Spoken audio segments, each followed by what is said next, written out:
네, 안녕하세요. 나무쌤입니다. 오늘도 이렇게 찾아뵙네요. 오늘도 나무이사 1차 필기, 토양학, 그 중에서도 금속 산화물 먼저 진행을 해볼게요. 금속 산화물. 1번. 금속 산화물은 풍화작용을 오랫동안 심하게 받은 토양에 많이 축적된다고 되어 있는데, 금속 산화물입니다. 금속 산화물이기 때문에 금속이 산소와 만나서 생겨난 물질입니다. 금속이 산소와 만난 거예요. 그래서 풍화를 많이 받으면 받을수록 많이 생성되어 축적이 됩니다. 두 번째, 대부분 환경 조건 하에서 영구히 존재할 수 있다. 풍화가 아무리 돼도 축적되기 때문에 얘 같은 경우에는 얘를 없애뜨릴 수 있는 요인이 그렇게 많지 않아요. 그렇기 때문에 영구히 이제 존재를 하게 되고, 세 번째, 산성 토양에서 많습니다. 금속 산화물은 대부분 산성 토양에서 용해도가 높아지고 많아집니다. 그리고 음전화를 거의 갖지 못한다고 하는데 왜 그러냐면 얘가 양이온을 흡착 보유하는 능력이 없어요. 우리 그 교질 같은 경우에는 규산염 전토광물 같은 경우에는 음전화를 가질 수가 있죠. 하지만 얘는 음전화를 갖지 못합니다. 이유는 양이온 흡착 보유하는 능력, 이게 바로 동형치환인데 동형치환이 되지 않습니다. 잘.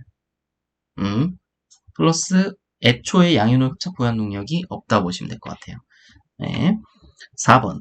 전하량은 수소이온의 양성자화와 탈양성자화를 통하여 전하를 가지게 되므로 토양의 pH에 따라 크게 달라진다고 되어 있는데 이 양성자와 탈양성자화와 pH는 이렇게 한 묶음으로 묶으세요.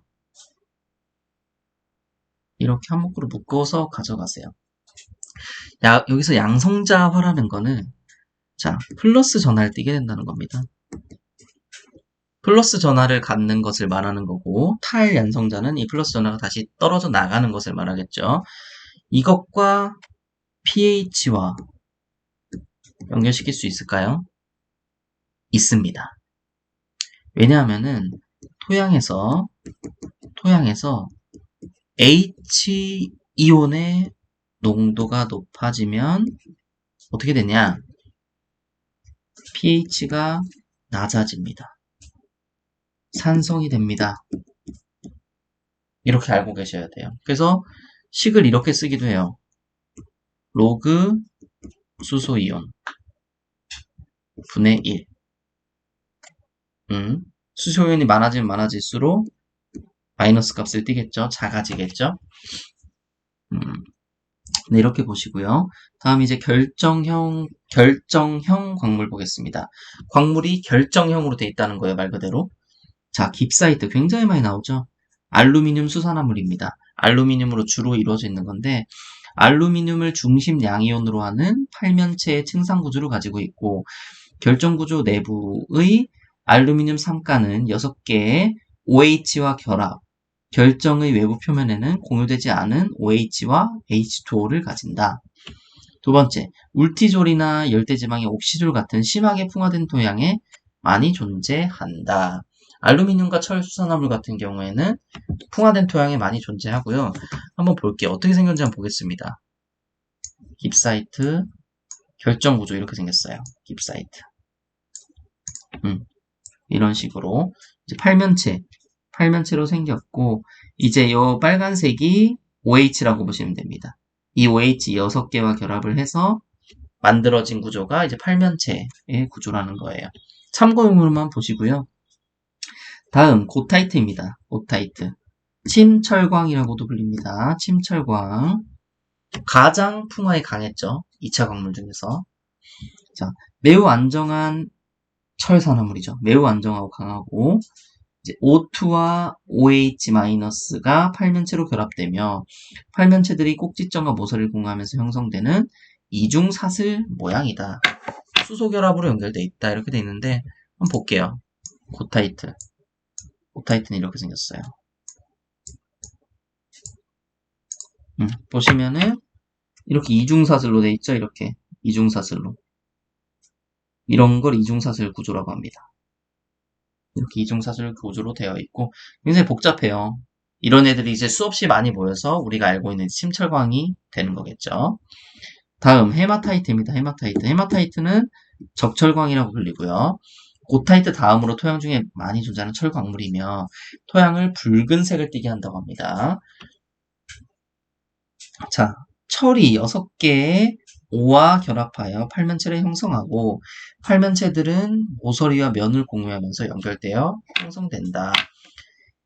자, 철이 6개의 오와 결합한다고 되어 있어요. 봅시다. 헤마타이트 가운데 있는 거거든요. 좀 작게 써봅시다. 여기 헤마타이트예요. 헤마타이트. 이제 특이하게 생겼죠? 보면은. 그래서 여기 철이 6개의 오와 결합하여 팔면체를 형성한다. 이건 그림은 참고로만 이렇게 알고 계시면 될 것 같아요. 바로 넘어가 보겠습니다.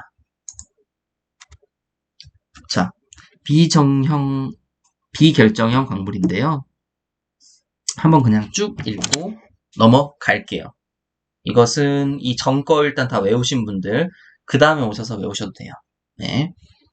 첫 번째 이모골라이트입니다. 비결정형 광물이에요. 이모골라이트. 튜브 구조를 가진다고 합니다. 특이하죠? 튜브 구조. 특이한 점을 외워주시고 바깥쪽은 깁사이트의 알루미늄 팔면체층으로 안으로는 OH 이온을 갖는 규소 삼면체층으로 이루어져 있다. 두 번째, 비결정형 광물 중 결정화 정도가 가장 크다. 해가세요. 비결정형 광물 중 결정화 정도가 가장 크다. 이런 큰 특징, 튜브 구조 가장 크다 이런 거 가져가시고 3번, 카올리나이트처럼 깁사이트층과 규소 삼면체층이 일대로 결합된 구조를 가지지만 반대로 되어 있다고 합니다. 카올리나이트와 반대로 되어 있어요. 자, 카올리나이트에서는 규소가 깁사이트층에 O 하나 결합하지만 이모골라이트에서는 규소가 깁사이트층에 O 3개와 결합되어 있다. 저는 뭐라고 했냐면은 이제 카올리나이트는 하나와 연결돼 있어서 좀 결합이 덜하다. 이모골라이트는 깁사이트 3개, 깁사이트와 이제 산소, O가 3개가 결합되어 있기 때문에 좀 더 결합이 강하다. 이런 식으로 해서 외웠어요. 네. pH 의존 전하가 생성되어 일가 양이온을 흡착할 수 있다. 비결정형 광물 이모골라이트였습니다. 자, 다음은 알로펜입니다. 알로펜 첫 번째 화산재 풍화로 생성된다고 합니다. 가장 중요한 단어죠. 키워드. 알로펜의 가장 중요한 키워드. 화산재로부터 생성이 되고 화산지대 토양의 주요 구성 물질입니다. 두 번째, 많은 pH 의존 음전하를 가지고 있어 중성이나 약 알칼리 조건에서 150cmol 정도의 큰 양이온 교환 용량을 가진다고 합니다. 비표 면적도 상당히 크고요. 그러니까 영양분을 많이 가질 수 있는 그런 능력을 가지고 있어요. 알로펜이. 자, 세 번째, 지올라이트입니다. 지올라이트는 장석, 석영처럼 규소 사면체들이 꼭지점 O를 공유하여 3차원 망상구조를 형성하는 결정형 광물이다. 3차원 망상구조. 3차원 망상구조 가지는 거 뭐 있을까요? 여기 앞에 써있죠? 장석, 석영. 네. 자, 지오라이트라는 이름을 가지게 된 이름의 명명을 어떻게 짓게 된 그 기원에 대해서 나왔어요. 가열할 경우 광물 내부 수분이 증발하기 때문에 끓는 돈이라는 뜻의 지올라이트를 응용됐다고 합니다. 이 끓는 돈이 포인트네요. 끓는 돈이라는 가열하면 광물 내부의 수분이 증발한다고 합니다. 그래서 지올라이트라는 말이 붙었고 단위 구조가 고리 형태로 연결되어 전체 구조가 형성되므로 석영이나 장석에 비하여 많은 미세 공극을 가진다고 하고요. 규소 사면체에서 Si 대신 Al의 동형 치환이 이루어지므로 200에서 310mol per kg의 매우 큰 양이온 교환 용량을 갖는다고 합니다. 자, 이게 왜 그럴까요? 규소는 4+고 Al은 3+예요. 보통 규소 사면체가 Al로 변하는 건 맞아요. 그게 동형 치환인데 왜 그러냐면은 자, 양이온 한 개 차이 나죠? 이거 저번 시간에 배웠었죠? 양이온 한 개 차이 나기 때문에 하나가 마이너스가 그대로 붙어 있어요, 처음에. 처음에는 얘랑 상응되는 게 이렇게 하나, 둘, 셋, 네 개 붙었을 거 아니에요. 하지만 플러스 3개로 바뀌었지만 구조는 그대로 가져가면서 마이너스 그대로 하나 더 가져간다. 그럼 얘는 어떻게 되냐? 마이너스가 하나 더 있게 됩니다. 이런 식으로 되고요. 다음 마입니다. 토양 개량, 수질 정화, 오염 토양 정화, 인공 토양 등 다양한 용도로 활용된다고 합니다. 영양분도 많고 이런 토양 정화로도 사용이 된다고 합니다. 네. 그 다음 넘어가 보겠습니다. 자, 토양 반응에 대해서 한번 해볼 텐데요. 자, 토양 반응은 두 가지로 나눠볼 수 있어요. 토양 반응 두 가지로 나눠볼 수 있어요. pH가 뭘로 인해 변하느냐? 자, 첫 번째 영구전화입니다. 두 번째 가변전화입니다. 영구전화는 말 그대로 영구적으로 생기는 거. 가변전화는 어떤 기준에 따라서 적게 생길 수도 있고 안 생길 수도 있고 많이 생길 수도 있고 이런 거 말하는 겁니다. 자, 영구전화 같은 경우에는 어떻게 생기냐? 일단 영구전화가 뭐냐? 토양 pH의 영향을 받지 않는 전화입니다. pH에 상관없이 어느 정도 전화를 가지고 있는 애입니다. pH에 상관없이 pH에 따라서 변하지도 않고요. 두 번째, 동형치환에 의해 생긴 전화를 말합니다. 동형치환. 우리 아까 방금 했었죠, 방금. SI4 플러스가 AL3 플러스로 치환이 됐어요. 치환, 그죠. 동형치환이니까 치환이 됐어요. 그러면은 얘는 마이너스 4개였는데 마이너스 4개는 그대로 가져갔는데 플러스 3개잖아요. 그럼 3개만 연쇄에 상쇄되고 하나가 남죠. 그러므로 교질에 마이너스가 이렇게 생기는 겁니다. 이것들이 쌓여서 이게 영구전화예요. 변하지 않는가. 자, 다음은 가변전화인데 pH 따라 달라집니다. 이게 가장 포인트고 점토광물의 표면에서 발생하는 수소이온의 해리와 결합에 의해 개인된다고 하는데 해리는 뭐예요?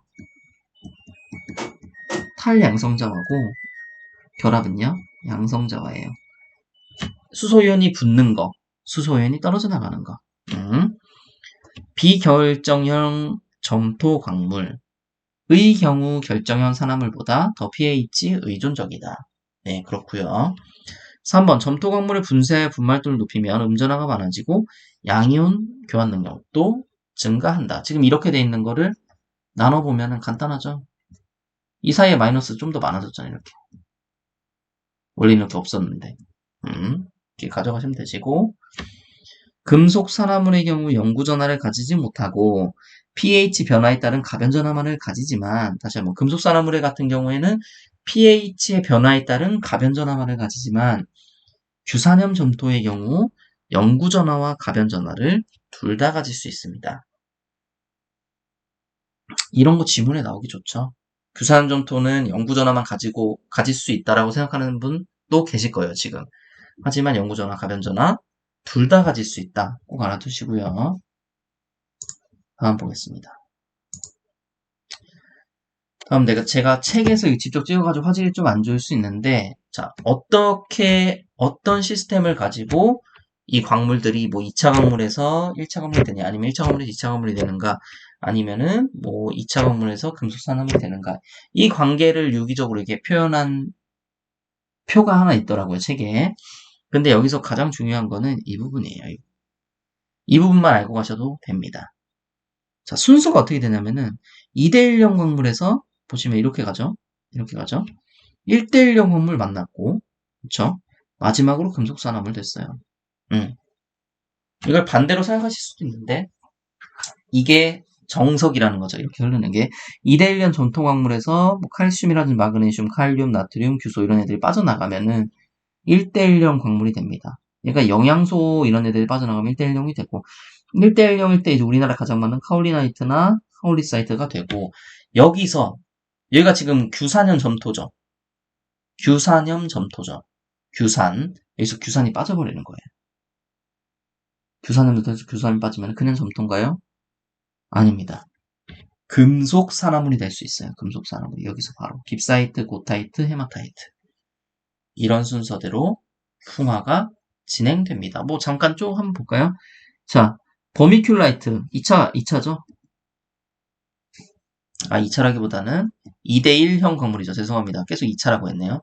2대1형 광물이죠. 2대1형 광물에서 칼륨이 많아지면은 일라이트가 됩니다. 버미큘라이트처럼 2대1형 광물에서 칼륨이 많아지면 일라이트가 될 수도 있어요. 자, 다음 크롤라이트. 얘 뭐라고 했죠? 얘 마그네슘 브루사이트 한 층 가지고 있는 데라고 했죠, 얘. 그쵸? 이 마그네슘층이 없어진다고 하면 어떻게 될까요? 2대 1대 1에서 2대 1이 되겠죠? 그래서 일로 간다는 거예요, 버미큘라이트로. 2대 1로 간다는 거예요.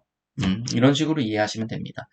결국에는 니크롤라이트가 뭔지, 일라이트가 뭔지, 버미큘라이트가 뭔지 이 개개인에 대해서 알고 계신 분들은 이 표도 그냥 모르는 상태에서 나와도 풀 수 있다는 겁니다. 네. 다음 넘어갈게요. 다음 부식의 특성에 대해서 나왔어요. 부식의 특성. 부식의 특성 보겠습니다. 부식이 굉장히 중요한 역할을 많이 해요. 우리가 뭐 그 화단 같은 데 가보면은 밑에 이제 검은색으로 부석부석 하는 그런 애들이 있어요. 검은색으로. 그런 게 뭐 나뭇잎이라든지 아니면은 곤충이라든지 동물이라든지 여러 유기물이 썩은 것 어떻게 보면 균해에서 썩어서 마지막 형태가 된 게 그렇게 검은색으로 된 거예요. 굉장히 영양분이 많습니다. 자, 부식은 비결정질로 부식의 비표면적과 흡착능은 층상의 점토광물에 비하여 훨씬 큽니다. 네, 훨씬 크고. 자, 등전점에 한번 2번 보겠습니다. 2번 등정점이 pH 3 이하로 매우 낮아서 pH가 높을수록 수소이온의 해리가 많아져 순음전화도 증가하게 된다. 이런 말이 있습니다. 이해하기 조금 힘드실 수도 있어요. 자, 이 등전점에 대해서 제가 지금부터 설명을 드릴 겁니다. 가장 먼저 알아두셔야 될 게 이 수소이온입니다. 수소이온. 수소이온이 많으면 많을수록 어떻게 돼요? pH가 낮아집니다. 이것은 즉 산성이 되는 겁니다. 산성이 된다는 거고. 자, 다음 pH가 그럼 반대로 높아지면은 수소이온이 떨어져 나갈 때겠죠. 떨어져 나가는 게 헬이 된다고 합니다. 높아지고 이거는 알칼리성. 일단 이건 알고 계셔야 돼요. 수소이온에 따라서 산성 알칼리성이 결정될 수 있다. 이렇게 알고 계셔야 되고. 그리고 자, 알칼리성이 되게 되면 어떻게 될까요? 자, 교질이 있습니다. 교질이 있고 원래는 교질은 다 원래 마이너스고 원래는 여기 이렇게 수소이온들이 붙어 있었을 거예요. 이렇게 원래 수소이온들이 붙어 있었을 거예요. 수소이온이 흡착력이 가장 좋기 때문이에요. 플러스 이온 중에서 가장 좋기 때문에 이렇게 잘 붙어 있는데 자, pH가 높아지면 높아질수록 얘가 없어진다고 했죠. 얘를 한번 없애보겠습니다. 얘를 없애고 뭐가 들어오냐면은 칼슘도 들어오기도 하고요. 그리고 마그네슘이 들어오기도 하고요. 이런 좀 이로운 애들이 막 들어온단 말이에요. 식물 필수 원소 중에 하나잖아요. 둘 다. 예. 이런 애들이 이제 들어온단 말입니다. 이런데 교질에 흡착될 수 있는 상황이 됩니다. 네. 이렇게 일단 기본적으로 알고 계시면 되시고. 자, 그럼 등전점에 대해서 다시 한번 설명드릴게요. 등전점. 등전점이 뭐냐면은, 플러스 전화와 마이너스 전화가 같아지는 겁니다. 같아지는 pH 시점을 말합니다. 그게 몇이라고요? pH 3 이하래요. pH 3이라고 봅시다. 부식은 플러스 전화와 마이너스 전화 같아지는 시점이 pH 3이래요. 자, 보통의 토양에선 이게 몇일 것 같아요? pH 7입니다. 우리 뭐라고 불러 이거? 중성이라고 부르죠? 그래서 자, 이 7인데 이게 3으로 낮아지면은 뭐가 좋은가? 부식이 지금 좋은 점이 많이 있거든요. 뭐가 좋은가? 자, 보통 pH 3이라고 하면은 강산성입니다.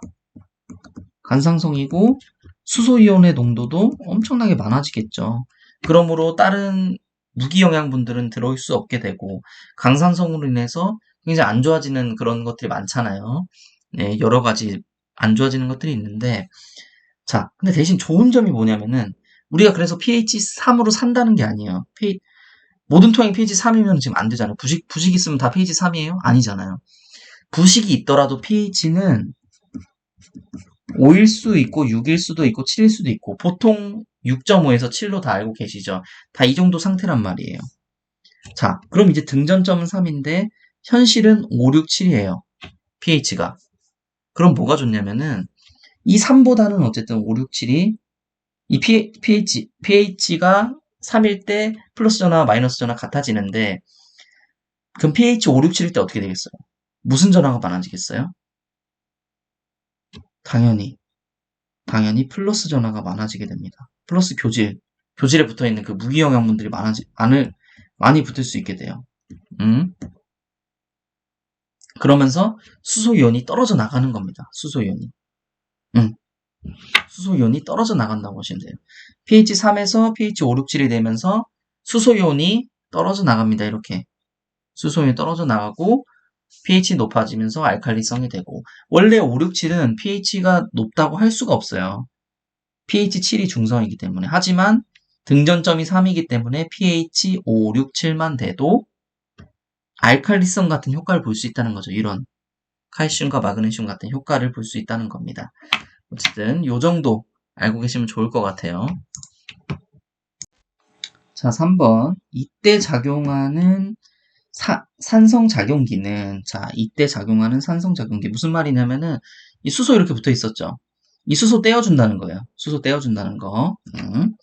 자, 카복실기, 퀴논기, 페놀릭 OH기, 이놀기 등이 있으며, 이중 부식이 가지는 음전하의 55%가 카복실기의 해리에 의한 것이다. 자, 이 수소만 이렇게 붙어 있잖아요. 수소이온 이렇게 붙어 있는데, 수소이온을 떼준다는 거예요. 이 산성에 작용한다는 겁니다. 쟤네들이. 그 중에서 얘네가 없으면 이제 음전화가 많아지겠죠. 누가 가장 작용을 많이 한다고요? 카복실기가.